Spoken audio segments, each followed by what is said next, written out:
Hi, I'm Dan Polimino with the Hawaii team at Keller Williams Realty Maui, Big Island. And today I'm at the Queen Shops in the Waikoloa Beach Resort. If you ever come down here, there's a full grocery store. So if you're staying in a condo in the resort and you need to get milk or cereal or a gift, try Island Gourmet here at the Queen Shops. And there's surf shops and clothing shops and there's a food court and a cinema. There's a couple of good restaurants in here. Sensei is a sushi restaurant that I think you'd really like. So next time you're in the Waikoloa Beach Resort, check out the Queen Shops. Well, today we're going to start a 3-part series on short-term vacation rentals. It's a big topic. Just about every buyer that calls us here at the Hawaii team always asks about short-term vacation rentals, and if they buy a place, can they rent it? And the reason why it's a 3-part series, it's a big topic. There's a lot to cover. And so in part 1 today, we're just going to talk about what qualifies as a short-term vacation rental. In part 2, we're going to talk about how do you manage, or who do you have manage your short-term vacation rental? And in part 3, we're going to talk about the cash. What type of return on investment can you expect? So let's start today with part 1 on short-term vacation rentals. Frequently what happens is we'll get an email from one of our buyers and they'll have links to all of these properties that they've seen on Zillow or Redfin or wherever it may be. And they'll say, Dan, we have interest in all of these. And I can tell you point blank that 9 out of the 10 that they've sent us will not qualify for a short-term vacation rental.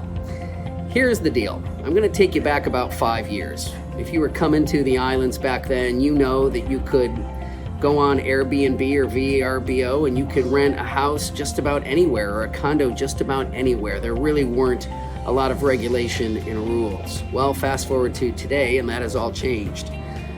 About 2017, 2018, HOA boards started to get involved and they wanted to clamp down on short-term vacation rentals and people coming in for transient accommodations and disrupting the lives of people who were living in the subdivisions as a primary residence. So HOAs started putting in rules that you couldn't rent your property for less than 30 days. It had to be 30 days or greater.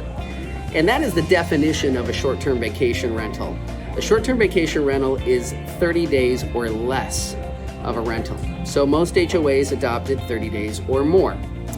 Then in 2019, the state of Hawaii decided to get involved and they wanted to start regulating short-term vacation rentals. And so their primary reason is they wanted to crack down on what they called illegal short-term vacation rentals, people who were renting their house that didn't have a permit and weren't paying any taxes. So they came in and they started regulating it. The first thing they did is they set up these vacation zones.